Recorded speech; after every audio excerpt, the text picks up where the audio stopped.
Salah kajian Kiai Imaduddin, kajian ilmiah, dan itu sah-sah saja kajian masalah. Bukan berarti Kiai Imaduddin kemudian tidak menghormati Aba Lutfi, Habib Ali, tidak menghormati Sahibul Ratil Kubra, Abdullah bin Ali Al-Haddad atau para habaib yang lain, ulama-ulama.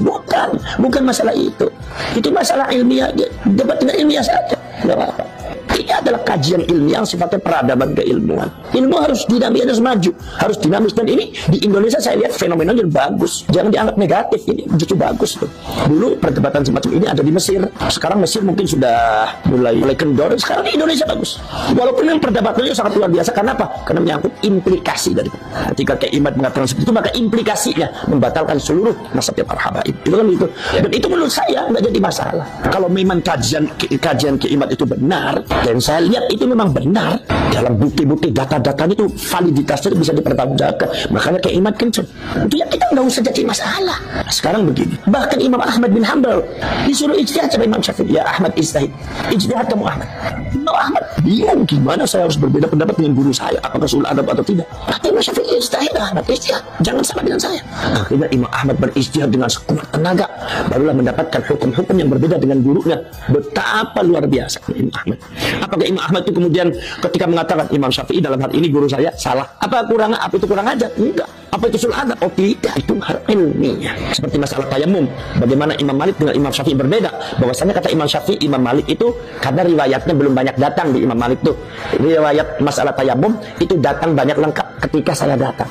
Ketika saya ada, saya mencari data-data tentang masalah tayamum, ternyata seperti ini. Berbeda dengan Imam Malik. Berbeda pada waktu di guru saya belum lengkap ini hadisnya. Itu bukan berarti Imam Syafi'i itu kesul adab terhadap Imam Malik, bukan, jangan dimaknai seperti itu. Ini bicara masalah agama, ini bicara masalah konteks ilmiah. Jadi kalau Anda bantah saya secara ilmiah, nggak usah dengan pakai narasi kebencian, kemudian juga dengan pakai podcast yang nggak benar.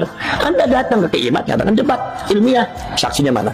Tapi kalau debat saya minta ya lawannya yang selevel gitu. Kalau lawannya ya Allah, yang lawannya yang dari Lampung itu, apalagi semua yang lawannya itu semua Harbi Smith itu, ya itu ya bukan levelnya Kiai Imad, mohon maaf, itu ngaji kitabnya juga karu-karuan. Kiai Imad tuh karyanya saja 17, itu bagus. Saya tahu persis, dia orang pintar dan ilmiah sekali. Jadi lawannya jangan itu. Jadi lawannya bagaimana? Lawannya saya minta ke Imad, kalau semua diajak debat ya sama orang-orang yang kredibilitas keilmuannya tidak ada. Jangan mau, buat apa debat dengan orang jahil? Ya omongannya nggak karuan, akhirnya jadi fitnah. Sayang ke imannya, sayang ke ilmuannya. Debatlah dengan orang yang kredibilitasnya terjamin, minimal dengan Robitoh Alawiyah, ulama-ulamanya. Kumpulkan, debat di situ. Itu namanya ilmiah, itu bagus. Kalau semua dekat dengan orang-orang yang ya Allah, ya mohon maaf itu. Saya juga bisa membaca juga dari karakternya, dari cara bicaranya. Orang nggak ilmiah, ngapain juga debat dengan orang semacam itu? Orang jahil, nggak usah diladeni. Kalau orang jahil itu, nggak usah itu. Nggak ada manfaatnya, biarin aja. Di atas ada Allah Subhanahu Wa Taala. Nggak usah jadi pikiran dan jadi apa. Yang penting Kiai Imad tetap pada itu. Dan saya dukung ya perjuangan Kiai Imad itu. Kenapa?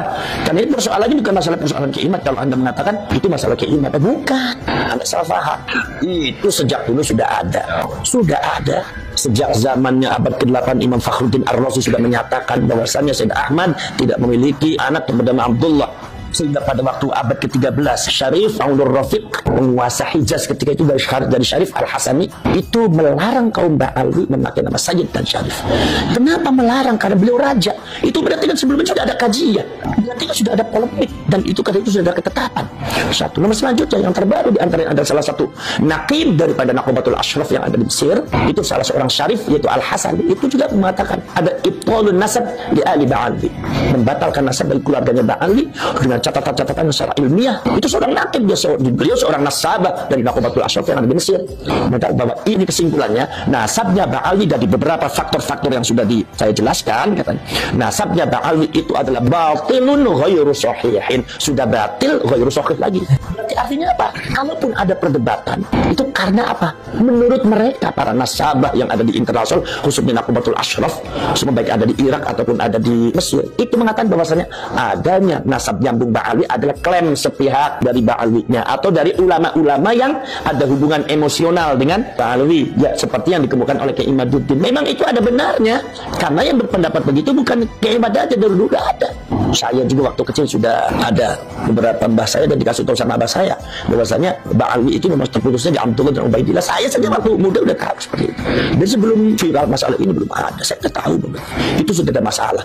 Jadi artinya ya Anda nggak usah debat dengan Kiai Imad, debat dengan semuanya, termasuk dengan Din Syarif Al-Ru'anul Rafiq, Naqabatul Ashraf yang ada di Mesir, yang ada di Irak, dan yang lainnya, Imam Fakhruddin Ar-Razi itu. Jadi artinya ini masalah ilmiah, dan menurut saya nggak jadi masalah mau nyambung atau tidak. Yang penting artinya ketika ilmiah itu dikemukakan, itu Anda jangan bicara bahwa oh itu berarti kurang ajar sama ulama ini. Bukan.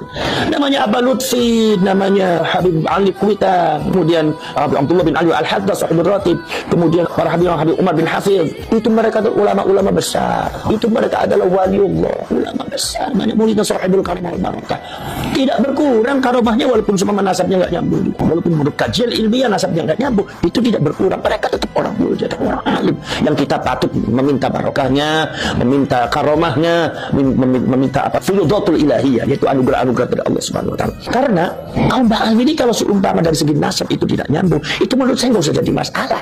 Karena kemuliaan kaum Ba'alwi itu bukan terletak pada itu saja. Kaum Ba'alwi itu saya lihat sejarahnya itu ternyata banyak minal mutasawwifin, banyak kaum sufi, bahkan rotib pun banyak, rotibul hatab, rotibul atas, rotibul sakral, itu semua dari kaum Ba'alwi semua. Dan banyak jadi orang alim dan banyak aulia, wali-wali. Habib Saleh Tanggul jadi waliullah, Habib Husain Ali terus jadi wali, banyak waliullah itu. Jadi artinya tidak akan berkurang. Nah, itu maka dari itu kita tetap menghormati Ba'alwi, ulama-ulama yang alim. Nah, tapi kalau ada oknum Ba'alwi yang kadang-kadang berbuat tanpa tidak ada sopan santunnya, tidak ada akhlaknya, baru itu kita harus dihentikan. Kalau nggak dihentikan ini bahaya. Awas, Anda jangan macam-macam.